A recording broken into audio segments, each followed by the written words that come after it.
Welcome to the curious world of Alan Ferguson, and right now I am in my living room recording this. However, I'm going to transport me and you back about 3 weeks and across the other side of the world, because I'm not long back from a trip to New Zealand with my fiancée Isla, who you will hear in these recordings as well. We went over there for a wedding, not ours. Her brother fell in love with a Kiwi woman, and they had a lovely wedding out there. I didn't get any recordings of the wedding because I never obtained prior permission, and of course it's a kind of thing you should do for something like a wedding. But I did get some cool recordings of the places we've been to in New Zealand. At first you're going to hear our back garden at our first Airbnb. Then you will hear Lady Knox Geyser and a trip through Waiotapu Thermal Wonderland Park.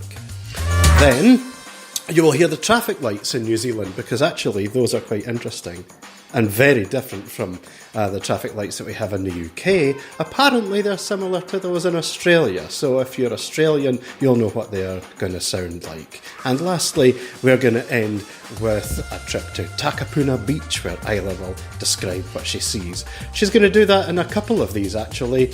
In all truth, I think Isla is the star of this episode, so go ahead, have a listen. I hope you enjoy hearing them as much as I enjoyed recording them.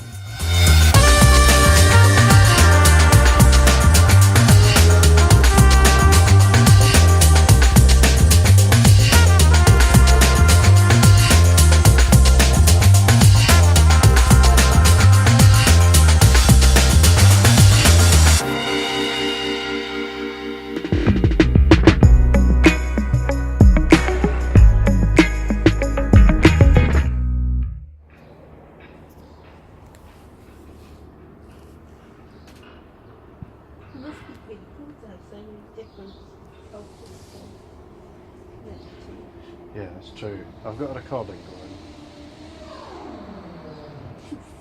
Excuse you. Oh, bloody hell. Blow your nose.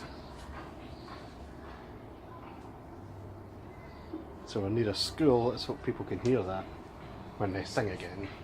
If they sing again.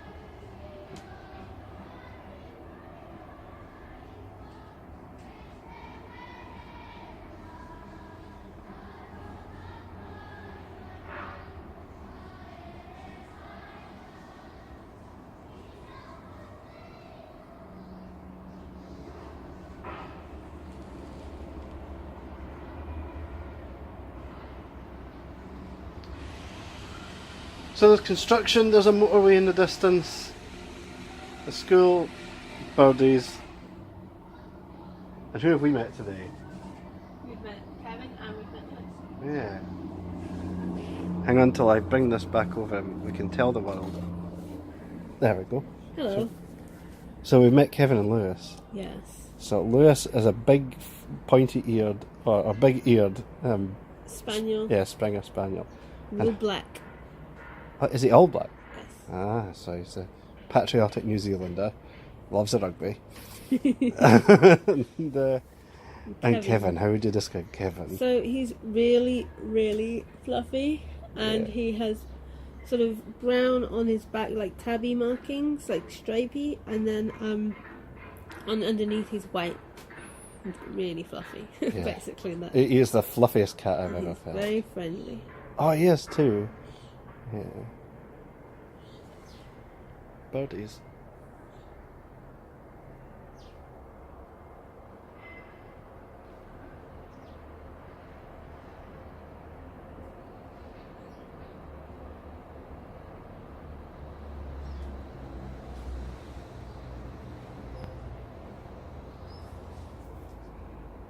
UFO landing zone at Western Park, Auckland. What?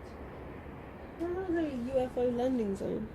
Oh yeah? Sorry, I was looking at the Pokemon's Pokestop, and it says a UFO landing zone. Nice.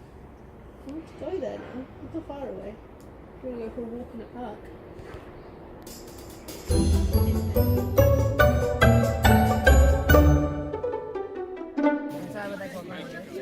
This is the pro wrestling of geysers.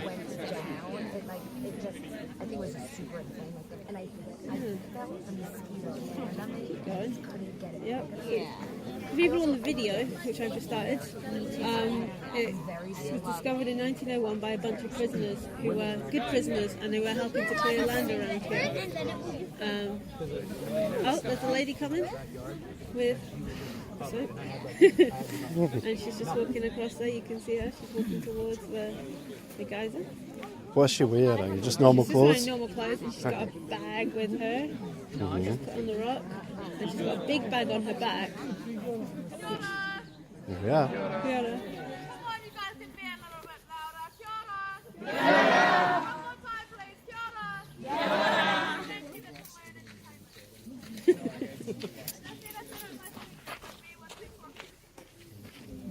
If you can't hear her, she's setting up her speaker. So we're going to get to hear a proper good description. If she can get the mic to work. Yes, 1, 2. Got to turn it on. 1, 2, 1, 2. It's all waterproofed up, so hopefully. There we go. It's a bit loud, isn't it? Okay. Is it okay? Yeah. Cool. Kia ora. Ko maua o te maunga, ko mātātua te waka, ko waora te awa, ko Naitarangi te iwi, ko Te Arere e taku ingoa. Kia ora, my name is Te Arere, and I will be presenting the Lady Knox Geyser for you guys this morning. Yay, thank you. So before we get into our speech today, I'd like to say a couple of health and safety issues. To everyone who is sitting or standing on the seats, can you please refrain from doing so, as you're imposing a hazard to yourself and you might be blocking others of the view of the geyser and also myself. So we sit That's down. on the seats. Yeah, sit down. Oh, yeah. Sit down. Okay.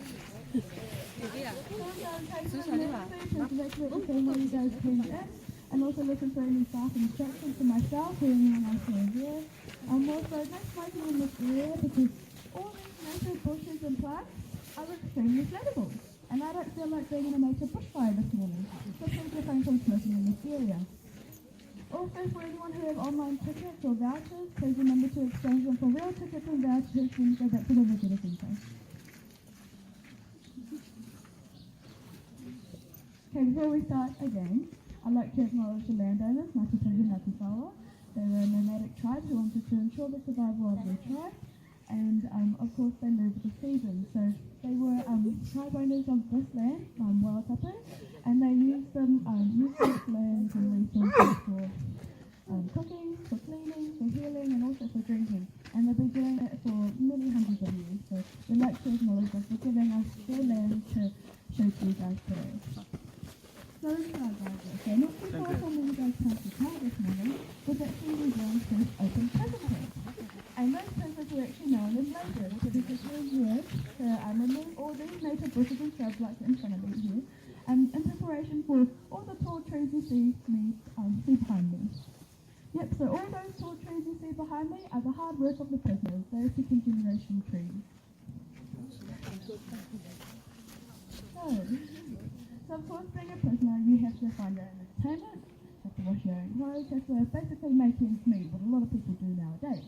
So before there was a geyser here, there was actually hot springs, so they used the water to clean their clothes. So of course, when cleaning your clothes, you want to use some kind of soap, of course, right? Yes. So one day, some soap slipped into a hole, and a couple of seconds later, their clothes flew out of the ground, and there was naked but prisoners running everywhere. I wonder why that is. It's a geyser!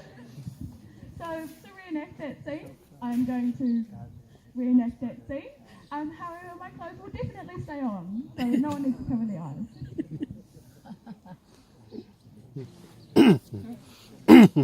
Sorry. So right here, this is called a kete. A kete is usually what we would cook our food and vegetables. We put this in the hot water, leave it for about an hour, and dinner was served. And this is basically geyser kai. It's going in.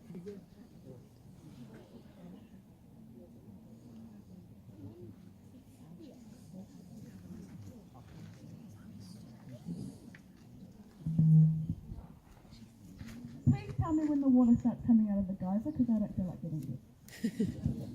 So So just for your guys' information, what I just poured into the geyser is called surfactant. Now surfactant is the most basic form of soap and it's chemically, non-chemical and environmentally friendly. So there's no hard chemicals in our land. So of course I'm guessing that there's a couple of skeptics in the crowd saying, hey, that's not a natural geyser, you just induced her. Well, I'm here to tell you guys today, she's erupting. I'm here to tell you guys today that she is a natural geyser, however we cannot determine when she'll go off during a day, as she can go off anywhere from 24 to 48 hours, so there's no way for us to pinpoint exactly when she'll erupt every day. You see all the bubbles forming around the vent? Yes, pretty sure you guys can. So that, eventually when it evaporates, it becomes a mineral silica.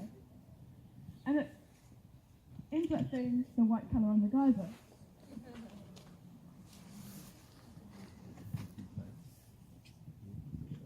So it also gives it the formation of the geyser also, but the main shape where the geyser came from was from the prisoners. The prisoners would like to stack up mud against the vent of the geyser so it creates a more powerful force of eruption. So where else to find geysers in the world? Well, there's Kamchatka, Russia, there's Yellowstone Park in the USA. I know there's some Americans here today, so hey. And there's also a cluster in Iceland. Now the word geyser actually means to gush forth, and that's also from Iceland. So I can imagine for everyone in the front row can have an idea what's going to happen when she erupts. Gush forth. Woo! So don't worry if you get any water on you, it will feel slightly soapy, but the water will have cooled down by then. So you guys want to have a second shower today. You're still bubbling away, so this moment it's not gushing forth, it's just bubbling a little bit and running down the side of the cone. No guarantee she'll go higher. She can go from 10 to 25 metres. On a good day, 25 metres. On a really sad day, she erupts at 10 metres. So yeah, sometimes she likes to take her time, and I have to keep talking about it, so I don't stand here and just look pretty, you know. So those soaps, there's different kinds of soap we use to induce her with. So some are colourful, some are clear, some are just ugly beige. And usually we have to mix a different combination of soap to get the best eruption possible. So usually my favourite combination of soaps is the ugly beige one and the clear soap. So the beige one makes it a harder eruption, so it's harsh. And the clear soap helps it erupt faster, but it will be a fast and short eruption. So if you do a right combination of that, so hopefully it will be a long eruption and a fast eruption. But apparently I haven't done my best to learning today, obviously. Yeah, she's really taking her time. So who was Lady Knox? Well, Lady Knox actually wasn't important to New Zealand. Her father was It's starting to bubble now. It's starting to go. Her father was the 13th and 15th Governor General of New Zealand. So one day when they came to Waiatapu, she decided to christen the geyser. That's a really short story because I'm scared she's going to erupt. Here we go. Yeah, it's starting to bubble up now.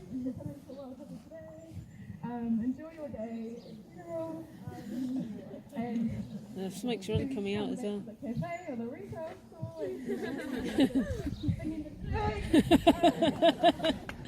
yeah, thank you. Have a good day.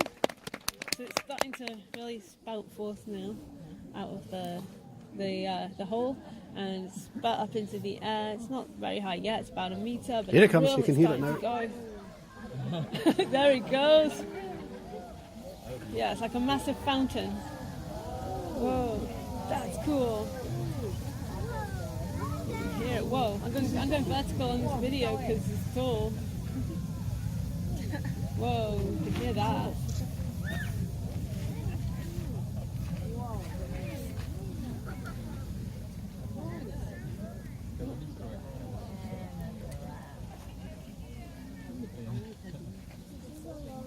Yes, it's probably not the So tallest. if you like my speech, my name's Tiao. If you didn't like my speech, my name's Johnny Rose.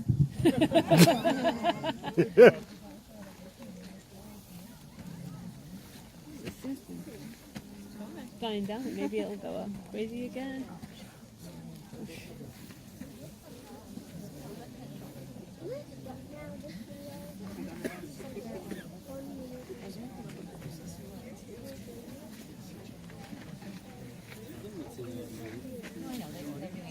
That was a really cool rumble at the beginning.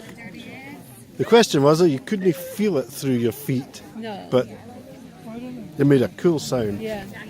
Is it still going up and up and Yeah, up? it's not going up and up and up now. It's probably about half of its bigger height. Yeah. So I don't think we got a really tall one today. It was a sort of average day. Yeah. But she's sort of spurting. Oh, well, we're about to get attacked by a cloud of steam Sulfur. and sulfur. Oh, And the wind is just blowing it towards us. Yeah, I don't think we got the world's greatest one today. oh. Badly, but we still got it.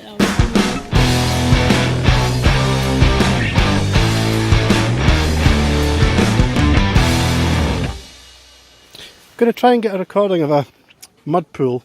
Don't know what we can hear. Let's try.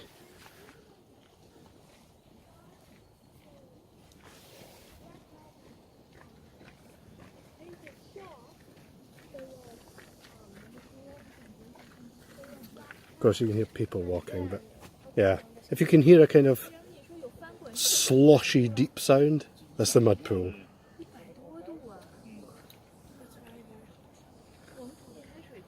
So much steam rising from it. It's actually obscuring the vision. Oh yeah? It's pretty incredible. And all the landscape around here is all white, but it's all got loads of holes in it, and there's bits that are really yellow from all the sulphur that makes it all go yellow. Cool. So, while we're walking and letting other people get in, shall we explain what we've seen so far? Alright, let's do that. Right. So, We came out of the visitor centre, we came down, and to our left there was a river, yeah. and it was coming out of some kind of hot springs. Yeah, Yeah, and you could feel the heat. yeah, so everything's all greenish from all the water that's coming out, and where the springs are especially, like just steam rising from it, and it's really cool, but it smells to heaven. Oh, it's horrible. And there's different rocks that give it all a different colour because of the Yeah. oxides, like purple is manganese oxide and Yeah, yellow is sulphur, and there's a lot of yellow. yeah, and if it's reddy orange, that's iron, but that's quite common. Yes. And between them, we're walking along this path with trees either side of it, which are Yeah. very flammable, which is Yeah. why they're on a side of a seismic place. Yeah, And yeah, we found an extremely steamy crater called Thunder Crater. yeah, it kind of appeared that the ground fell away in 1968. It's on this crater, it's just full of water and steam rising from it, so thick even Alan could see it. Yeah, I could. Oh, that's calling me.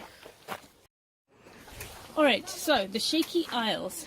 Maori legend tells how Maui, also known as the Rock, used the jawbone of his ancestor baited with blood from his nose as a fishhook to pull up the North Island. New Zealand literally did rise from the sea millions of years ago when it was part of the landmass of the southern hemisphere known as Gondwana. The Earth's crust is made up of a patchwork of interlocking slabs, plates, which move independently like enormous ice floes. Today, New Zealand straddles the boundary between the Indian, Australian and Pacific plates. Tremendous natural energy is released, which results in many spectacular geological occurrences, including mountain building, earthquakes and volcanic activity. In the last 150 years, earthquakes in Wellington in 1855, Murchison in 1929, Napier 1931, Edgecombe 1987 and Christchurch in 2010 have resulted in marked land changes, confirming New Zealand as the Shaky Isles. The Taupo volcanic zone, which is where we are, is generally recognised as one of the most active volcanic areas in the world. At about 250 kilometres in length and 30 to 80 kilometres wide, the zone follows a northeasterly direction. It is anchored to the south by the volcanoes Tongariro, Ngaruho and Ruapehu. I'll get them right, approximately. So they're about sort of halfway down the North Island, in the centre of the North Island. Ah. And the northern end is White Island, which is out to sea on the sort of northeast of the North Island. And an active volcano 48 kilometres off the Bay of Plenty coast. We're in the Bay of Plenty here in Rotorua. Well, we're actually out just outside of it. We're in Waikato. The Rotorua is in the Bay of Plenty. Within the zone are 17 major hydrothermal fields, 2 of which contribute about 5% of New Zealand's total power supply. One of them, Oahu is visible on a clear day from number 11 on the guide map, which is one of the spots we will get to as we walk around here. Waiōtapu, which is where we are, is right on the edge of one of 4 volcanic calderas within the zone. With the discovery of the Sinta Terrace forming from the Champagne Pool and the destruction of the pink and white terraces in the eruption of Mount Tarawera in 1886, Waiōtapu became known as the New Wonderland. It's the most active area associated with the surface of the larger Waiōtapu geothermal field. And that's everything. Hello everyone. Right, so we are walking on a path that's next to a huge sort of white flat it's almost like a river, except it's not, it's just like rock that's white stained from the stuff coming up from the ground, and on the other side you've got trees, and you can hear sort of the water that's running down there, which is all bubbled up from the hot springs. It doesn't smell quite so bad here, but it looks really cool and otherworldly. It does, and we got engulfed in steam up the way.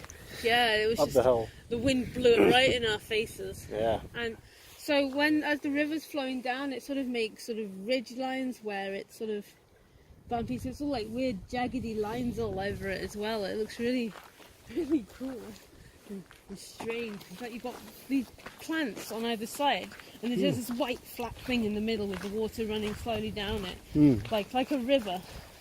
But really, like, not deep or anything, just flat.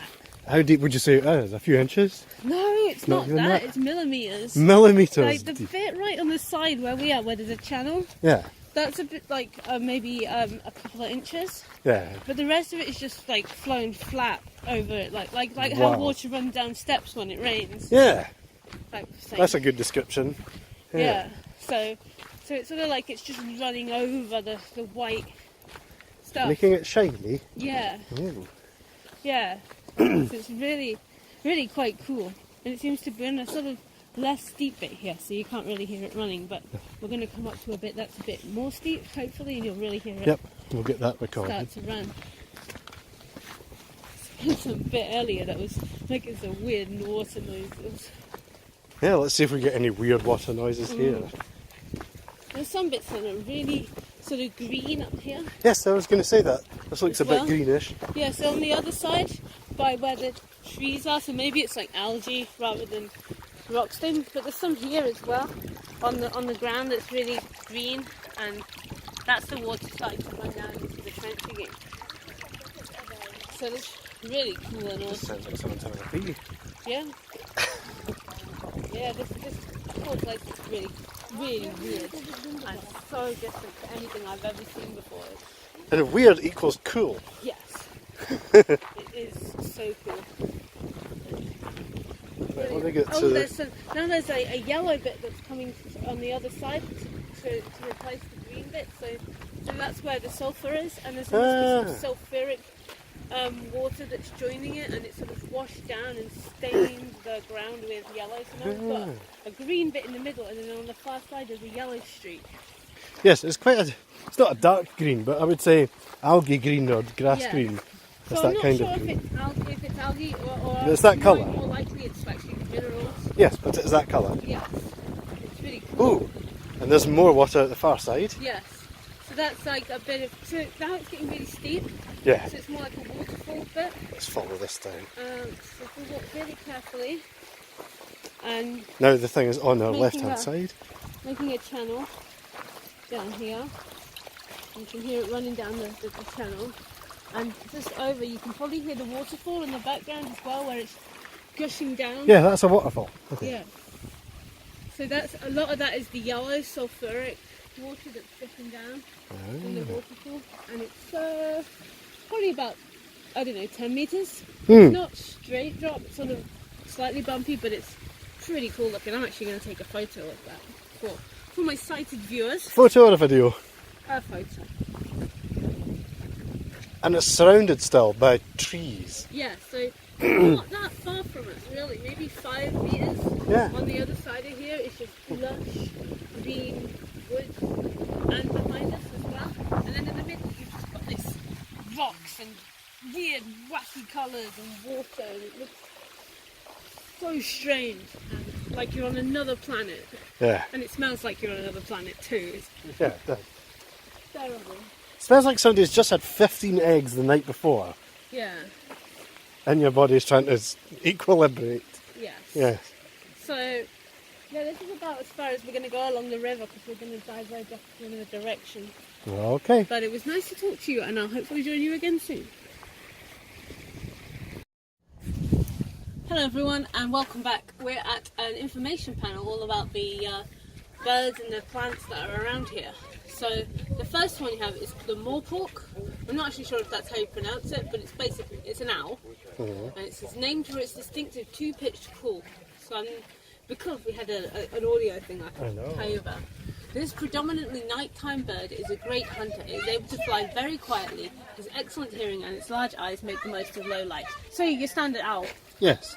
Then you have the tui, which is the largest of our honey eaters, easily identified by two large curled white plumes on its throat. So it's like these feathers that sort of come out and stick out from underneath its Oh, tail. cool. Renowned for its, and otherwise it's black with a sort of yellow on the beak. Renowned for its variable song and ability to mimic other birds and sounds of the New Zealand bush. And then you have the magpie, which came from Australia in the late 19th century, and it's territorial and aggressive. So that has it's not quite like a European magpie. Bagpipe. Yes, that has white on its beak and then a white patch behind its neck and then on the back of its feathers, whereas the European one has a white belly. Yeah, it does. So the next thing we have is the silver fern, distinguished by its silver underside, which makes it useful for laying alongside tracks for night walking. It's used as an emblem on the clothing and marketing of many New Zealand sports teams. So that's your New Zealand fern, Yep. which is very familiar. Then you have the kiwi, which we probably won't see any of, because 'cause they they're are nighttime endangered and they are nighttime birds. They have small eyes and their nostrils are at the end of their really long beaks.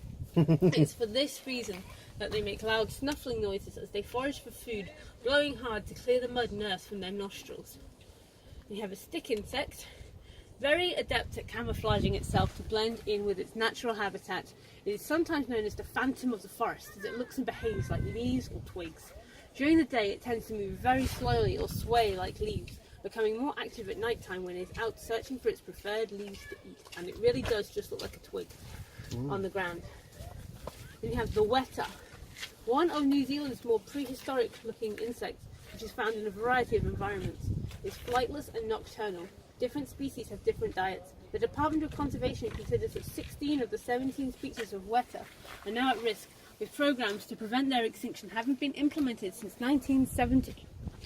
And then you have the possum, which was also introduced from Australia for the early fur trade and is a noxious animal, which means they don't like it. It's an intruder and they want to get rid of it. Yes.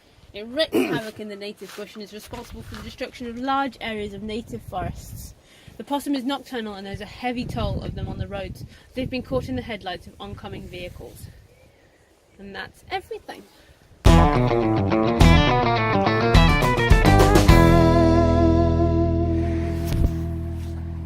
Alright. We are going to cross the road in New Zealand. These are what traffic light crossings sound like. So this is just to show you where it is. That's why these beep constantly. Yeah, so at the top there's a circle with an arrow on it that points in the direction, and it sort of stands out and also vibrates every time it blips. And then underneath there's a big button. I'm going to push it. So you can tell it's a huge button. Listen to the sound. This is cool.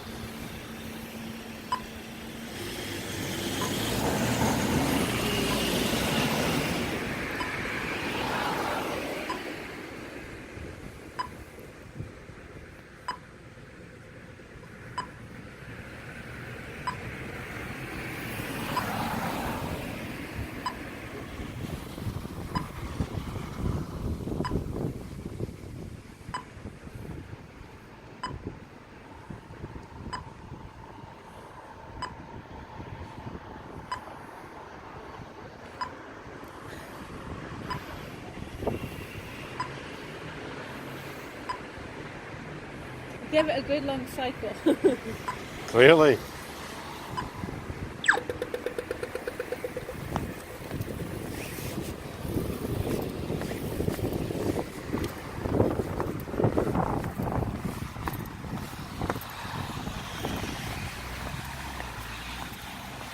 Now we've crossed the road.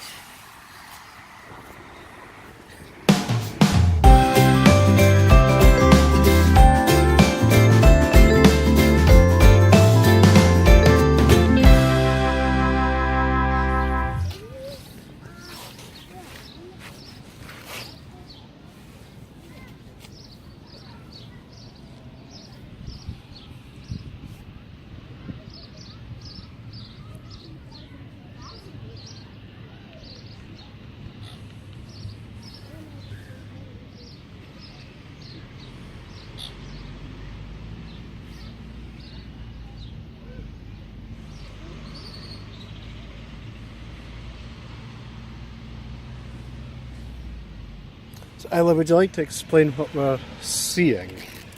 Very well. So, in front of us, you've got some grass, and then the grass goes down a wall. The grass doesn't go down a wall, but it gets cut off by a wall. And there's the beach. And the near bit of the beach is quite dry, and it's covered in seaweed and shells, which have been washed up in the last tide. And you keep going, it gets sort of damper, and then you get out and you got the sea.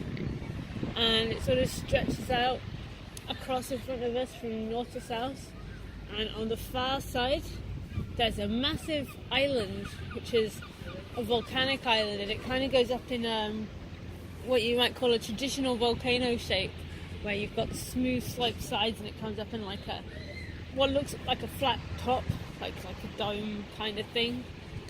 And I think I can see a little lighthouse in the very distance. It's a long way away if that's a lighthouse. It must be like 100 metres tall or something, the island.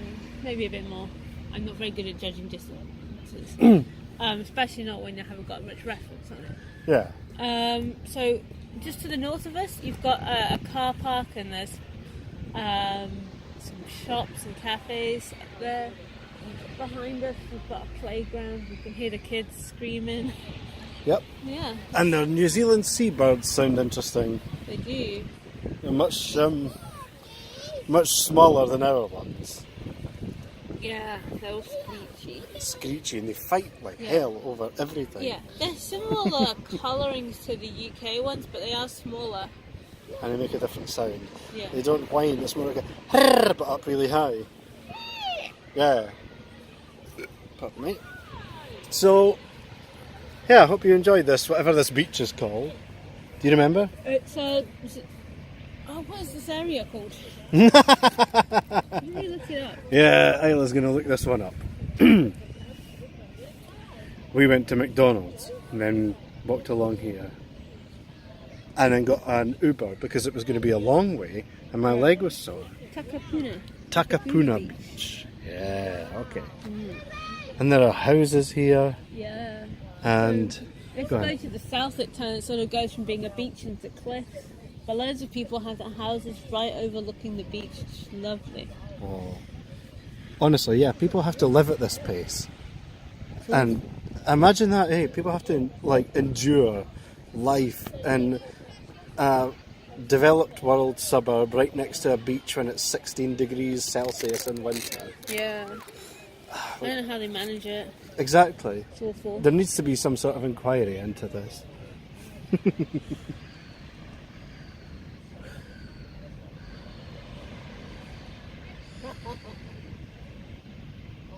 That's what the birds sound like.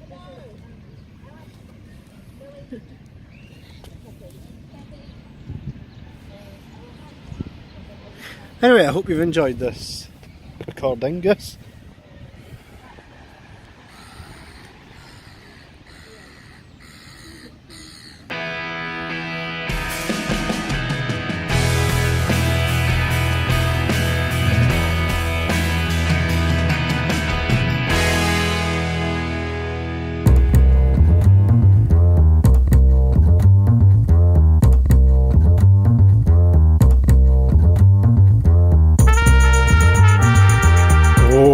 Well, I hope you enjoyed listening to that. I know you would have needed some headphones for some parts, I guess, but it was actually huge fun to have recorded those things, and I'm glad to have brought them to you. I enjoyed listening to them back myself, if If I'm going to be truthful, you know, it reminds me of a trip I will maybe never do again. I hope to do it again, but it's such a long way. And it was definitely a once-in-a-lifetime experience. And if I never experience it again, I'm so grateful to have had the chance to do so. The Thermal Wonderland was a real highlight of my life. I've never been anywhere remotely comparable. Granted, I haven't travelled very much in this life, but, you know, who knows, maybe in the future. And, well, I can only recommend New Zealand very highly indeed. So thank you to Charlie and Joe, the couple who got married in New Zealand, for inviting us over there.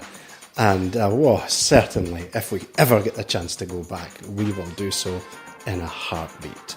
If you want to get in touch with me, leave a comment under this here on Spreaker, or you can get in touch, Alan_podcast on Twitter, ALAN_podcast.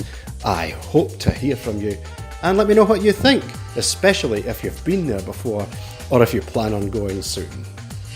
Bye bye.